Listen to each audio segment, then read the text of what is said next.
Muraho, urumva ukeneye gutanga urugingo? Urumva ukeneye ko nupfa bimwe mu bintu bikugize cyangwa se impyiko, umwijima n'ibindi bikuriho ushobora kubitanga ukabisigira abazima? Reka nkubwire icyo bisaba. Biragusaba gupimwa indwara 8, utangaho irage, ibyo ni bimwe mu bisabwa kugira ngo umuntu abashe gutanga bimwe mu bice bigize umubiri we.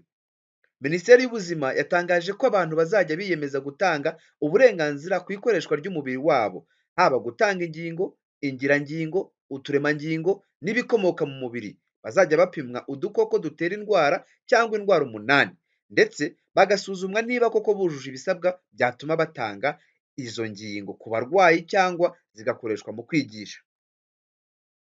Muri Gashyantare 2023, Inteko Rusange y'Umutwe w'Abadepite yatoye itegeko rigena imikoreshereze y'umubiri w'umuntu n'uw'ibukomokaho byose ku mpamvu z'ubuvuzi, kwigisha cyangwa se ubuhanga. Kuva muri Gicurasi 2023, ibikorwa byo gukura ingingo mu mubiri byatangiye gukorwa mu bitaro byitiriwe Umwami Faisal. Kugeza muri Werurwe 2024, abantu 24 bari bamaze gusimburizwa impyiko mu Rwanda kandi zatanzwe n'Abanyarwanda. Umuganga w'impyiko mu bitaro byitiriwe Umwami Faisal akaba n'umwe mu bagize itsinda ry'inzobere z'Abanyarwanda n'abanyamahanga bafasha abakeneye impyiko, Dr Nyenyeri Lieve Darirene aherutse gutangaza ko ubuzima bw'abahawe ingingo n'abazitanze bose bameze neza. Birumvikana ko gutanga urugingo cyangwa se kuba bagukuramo impyiko ukayihereza undi nta kibazo. Ingingo ya 27 y'iteka rya Minisitiri w'Ubuzima ryerekeye uburyo bw'imikoreshereze y'umubiri w'umuntu, ingingo, ingirangingo, uturemangingo n'ibikomoka mu mubiri, ryasohotse tariki ya 12 Nyakanga 2024, rigaragaza ko umuntu ushaka gutanga no guhabwa urugingo, ingirangingo, uturemangingo cyangwa ibikomoka mu mubiri w'umuntu bapimwa udukoko dutera indwara cyangwa indwara. Mu ndwara zipimwa harimo virusi itera sida, ikintu cya mbere kirebwa, indwara y'umwijima yo mu bwoko bwa B, indwara y'umwijima yo mu bwoko bwa C, cytomegalovirus, virusi yitiriwe Epstein-Barr, mburugu, igituntu na diyabete. Iyo bamaze kugupima izi ndwara zigera ku 8 bagasanga nta n'imwe ufite, uba ushobora gutanga urugingo. Utanga ibice by'umubiri we asabwa kuzuza inyandiko yo kwiyemerera ko agiye kubitanga, inyandiko ihamya y'ugize umuryango w'utanga, ifishi yo kwemererwa gutanga akiriho, raporo y'isuzuma ry'ubuzima bwo mu mutwe bw'utanga, yaba ashaka ko bizakoreshwa yarapfuye, akuzuza ifishi y'utanga irage n'ikarita y'utanga irage. Izi nyandiko zikubiyemo n'ingaruka bishobora kugira ku buzima bw'utanze ingingo, ariko ubyiyemeza agomba kugaragaza ko abikoze kubera impuhwe n'urukundo afitiye uhabwa.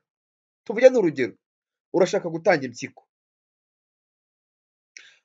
bagusinyisha inyandiko zigaragaza ko uwo ugiye guhereza impyiko nta kiguzi na gitoya yaguhaye, ahubwo ko ubikoze kubera urukundo n'impuhwe umufitiye. Dr Nyenyeri Darirene ati gutanga impyiko ni ugutanga ubuzima kuri uwo muntu. Abantu bahabwa impyiko nyuma bamera neza, bagakora, bakinjiza amafaranga, bagafasha igihugu. Umushongi ukurwa mu maraso ushobora kugurishwa. Umushongi, iri teka riteganya ko ibikomoka mu mubiri w'umuntu bishobora kugurishwa. Ari umushongi ukurwa mu maraso, bisobanurwa ko uyu mushongi ari igice cy'amaraso cy'umuhondo werurutse gisigara iyo amaraso avanywemo insoro zitukura, insoro zera, udufashi n'ibindi bice bigize uturemangingo.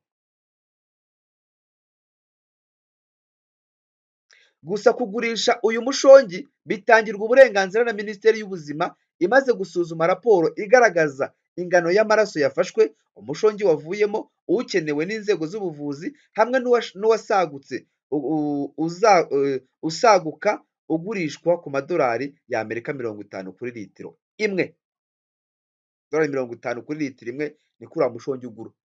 umuntu ashobora kwitangaho irage. Ingingo ya 15 y'itegeko nimero 012 agakoni 2023 ryo kuwa 13 z'ukwezi kwa gatatu 2023 rigena imikoreshereze y'umubiri w'umuntu, ingingo, ingirangingo, uturemangingo n'ibikomoka mu mubiri. Biteganya ko umuntu ufite nibura imyaka 18 y'amavuko ashobora gukora irage ryo gukoresha umubiri, urugingo, ingingo, uturemangingo cyangwa ibikomoka mu mubiri we kugira ngo bizakoreshwe mu buvuzi, kwigisha cyangwa ubuhanga nyuma we yaramaze gupfa. Uwitanzeho irage asobanura niba hazakoreshwa umubiri we wose cyangwa ingingo runaka n'ibiwukomokamo. Gusa ashobora guhagarika irage rye igihe cyose atarapfa. Ikarita y'utanga na kopi zose z'irage bigateshwa agaciro imbere ya noteri. Inyandiko itanga irage igaragaza ikigo kirihawe kizahabwa umubiri, ariko kizerekanye umubiri w'umuntu wapfuye atitanzeho irage, kandi ushobora gutangwa n'abo mu muryango we kugira ngo hakoreshwe umubiri we, urugingo, ingirangingo, uturemangingo cyangwa ibikomoka mu mubiri we. Ni mu gihe umubiri w'umuntu wapfuye wabuze bene wo ukoreshwa uko wakabaye cyangwa ugakurwaho urugingo, ingirangingo, uturemangingo cyangwa ibiwukomokaho. Ibi bikorwa n'ikigo cy'ubuvuzi cyemeje urupfu kibanje kumenyesha ishami ry'urwego rw'ubugenzacyaha rikorera mu ifasi yaho giherereye, mu gihe kitarenze amasaha 24 hemejwe urupfu. Hakanatangwa itangazo kuri radiyo y'igihugu icishaho inshuro 3 no mu gitangazamakuru cyandika gikorera imbere mu gihugu gisomwa na benshi. Bagomba kandi gutegereza iminsi 21 uhereye ku munsi itangazo ryatangiweho. Nuko bikoze. Kwa kundi umuntu apfa ukumva batanze itangazo ngo umubiri uri mu buruhukiro bw'ibitaro runaka. Ibitaro akaba ari byo bitanga itangazo birangisha umubiri w'umuntu cyangwa se umurambo w'umuntu babonye wapfiriye muri ibyo bitaro. Hakabura bene wo uza kumutora. Dore ibikurikira n'ibyo: umubiri w'umuntu wapfuye atitanzeho irage. Reka ntibishake. Ni mu gihe umubiri w'umuntu wapfuye wabuze bene wo ukoreshwa uko wakabaye cyangwa ugakurwaho urugingo, ingirangingo, akaremangingo cyangwa ibiwukomokaho.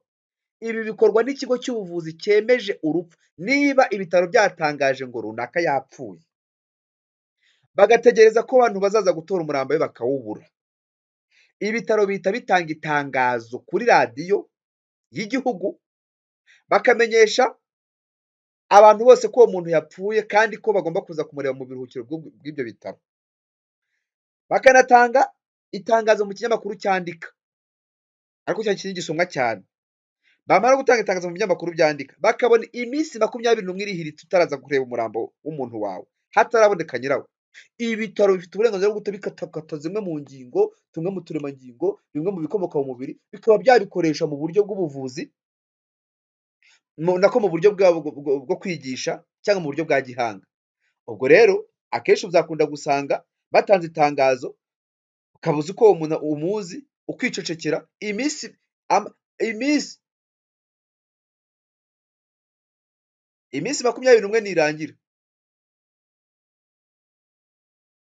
Iyi minsi 21 nirangira, wa murambo wa muntu uzakoreshwa mu buryo ibitaro bihisemo, ushaka kumushyingura cyangwa se bakaba bamukoresha muri ubwo buryo tuvuze bwo kuba bakoresha zimwe mu ngingo ze cyangwa se bimwe mu bimugize, bikaba byakoreshwa mu buryo bw'amasomo n'ibindi bitandukanye.